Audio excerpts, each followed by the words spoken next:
Nangin mainit ang pagsabdanay na Senador Kiko Pangilinan kag Senador Sen Marcoleta sa plenaryo kaangot sa husto nga kalaparon kag kundiin kutob ang West Philippine Sea.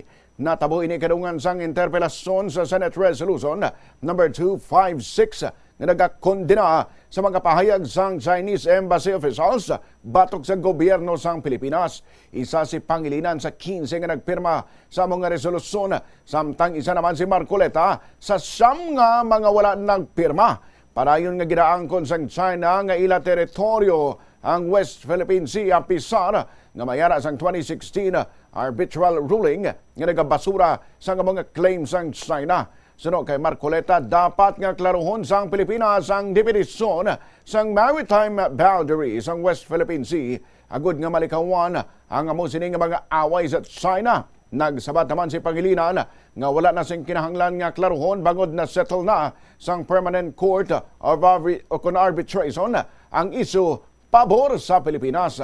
Wala na sang dapat depensahan suno kay Pangilinan bangod yara ng desisyon sang korte. Kagang kinahanglan na lang i-uphold amo ang ruling.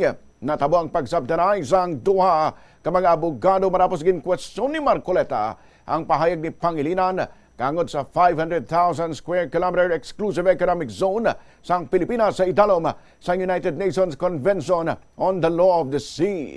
Ginpanindugan ni Marcoleta nga wala nag-exist ini nga claims bangod 382,669 square kilometers lamang sunod sa iya ang exclusive economic zone sang Pilipinas sandig sa court 2011 jurisprudence yaring kabahin sang ilang nga pagsabtanay.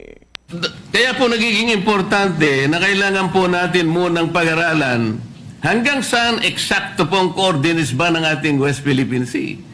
Dito po sa binabanggit nating mga batas sa ngayon, kung titingnan natin, hindi po natin sila magagamit, Mr. President. Kaya napakahirap po ngayon nating sagupain yung mga pananaw na parang may nag-aangkin ng atin pero hindi pa natin ma-define kung ano talaga yung atin. Kaya po dito ako nagsisimula, Mr. President. Mr. President, if I may be allowed, again, I don't see the point. Are we trying to say here that the arbitral ruling was erroneous, and therefore we should stop claiming what was awarded us? I don't see the logic, Mr. President. We were awarded by the arbitral tribunal. It is ours. Now, is the gentleman saying the tribunal was mistaken, and therefore what was awarded to us should not have been awarded to us because of these problematic, well, at least from the point of view of the good senator, problematic definition of what the West Philippine Sea is? I beg to disagree, Mr. President.